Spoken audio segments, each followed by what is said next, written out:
Hello! Alors j'ai une question pour toi. Est-ce que tu es celle que tu penses être? Hmm. Je me souviens de Claire, une cliente à moi, qui a eu une grosse réalisation une fois quand elle est sortie avec sa famille, hein, à un dîner un soir. Et elle s'est rendue compte que d'habitude, elle rentrait, elle avait d'énormes compulsions. C'était toujours là, finalement, après avoir mangé avec tout le monde, qu'elle avait des compulsions, qu'elle se sentait hyper fatiguée, souvent sur le point d'avoir des migraines. Et en fait, elle s'est rendue compte ce soir-là qu'elle n'avait pas ces compulsions, qu'elle n'avait pas les migraines, et que c'était parce qu'elle s'était vraiment donné la permission d'être totalement elle-même. Elle avait jeté à la poubelle les rôles, les masques habituels de la perfection, du rôle qu'elle devait jouer.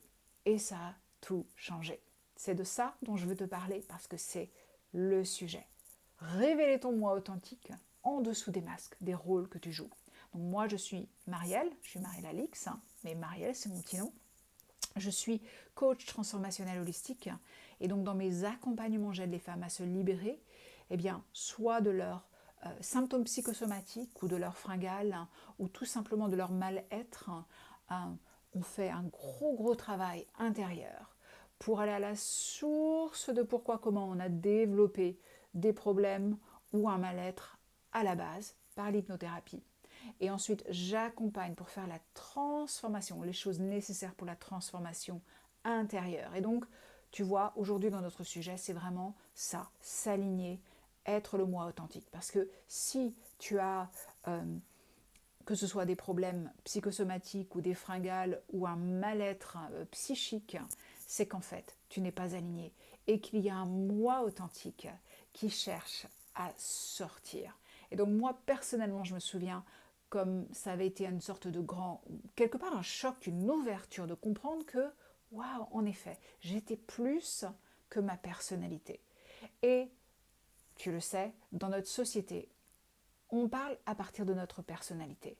Tellement qu'on pense qu'on est ça. Je suis perfectionniste. Ah ben moi, je suis ceci, je suis cela. Ah ben moi, j'ai des fringales, je suis hyper gourmande, je suis ceci, je suis cela. Toujours dans la personnalité.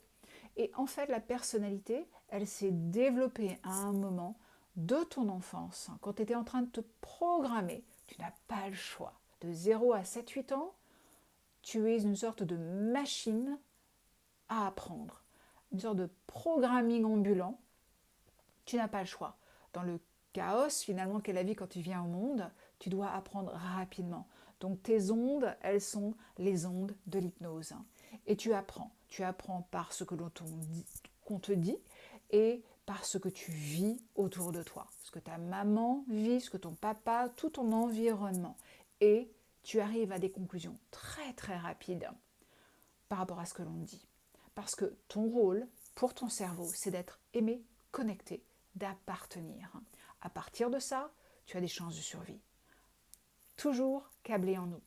Donc si tu vas au supermarché et que tu veux absolument le bonbon qui est devant la caisse et que tu dis maman, je veux le bonbon ou je veux le paquet de bonbons ou n'importe quoi, et que maman qui est en train de réfléchir à ses problèmes de paiement, de ceci, de cela, et que sous l'exaspération, elle te dit non, de toute façon, non, tu n'as pas assez travaillé aujourd'hui, non, tu ne mérites pas ça, non, je ne vais pas donner les bonbons, non, je t'achète pas les bonbons.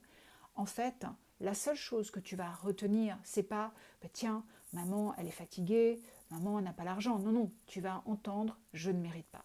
C'est la seule chose que tu vas retenir. Et à partir de ça, tu vas te faire ce programming. Et donc pour beaucoup de nous, si tu es comme mes clientes, en fait, on a développé des process, des rôles, des masques euh, pour gérer ce truc du départ, cette conclusion du départ que waouh, il y a quelque chose qui cloche en moi, je ne suis pas bien comme je suis, et donc il faut que je fasse plus. Et donc pour certains d'entre nous, on va être plus parfaite. On va se dire il faut que je sois plus parfaite. Surtout quand, comme certaines de mes clientes, elles ont vécu avec un parent très exigeant sur les bonnes notes. C'est quand j'avais les bonnes notes que j'étais remarquée. Ou alors on devient la petite maman du reste des petites sœurs et petits frères. Et donc là, oui, ok, il faut que je sois encore plus grande, encore plus responsable, encore plus parce que je ne suis pas bien comme je suis. Et donc c'est tout ça qui se met en place. Et on en arrive à prendre ce rôle qui, comme un masque qui nous colle à la peau, comme étant-nous.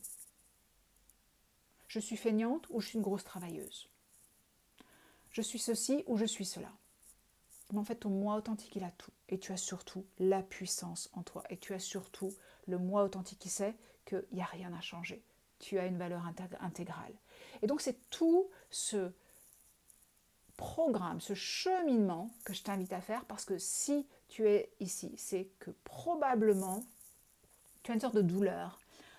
Quand on cherche à une transformation, c'est qu'en fait, on est dans une sorte de mal-être. Donc peut-être que tu te donnes tellement, tu as vécu des burn-out, peut-être que tu es dans le people pleasing, tu recherches toujours l'approbation des autres, tu es dans le doute de toi permanent, et peut-être que ton corps te parle. En tout cas, découvrir son moi authentique, ça veut dire s'aligner à qui nous sommes profondément. Et ça change tout dans notre expérience de vie.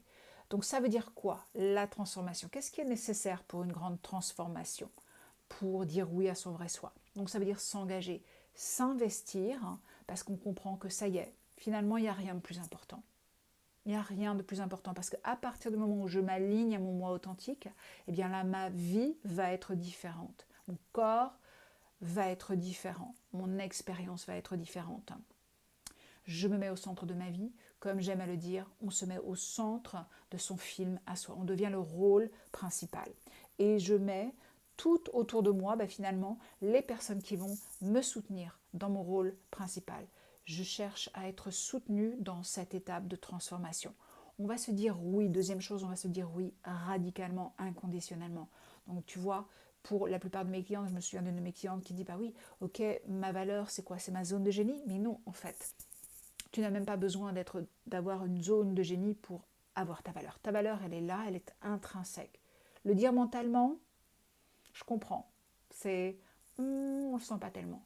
Quand tu le ressens dans tes tripes, et c'est exactement pour ça qu'on fait les accompagnements, c'est vraiment arriver à ce moment où tu comprends dans tes tripes que ah ouais, je suis bien comme je suis. En fait, ma valeur, elle est là, même quand je rame, même quand je fais une erreur. Waouh! Valeur intrinsèque. Ça va vouloir dire changer tes habitudes.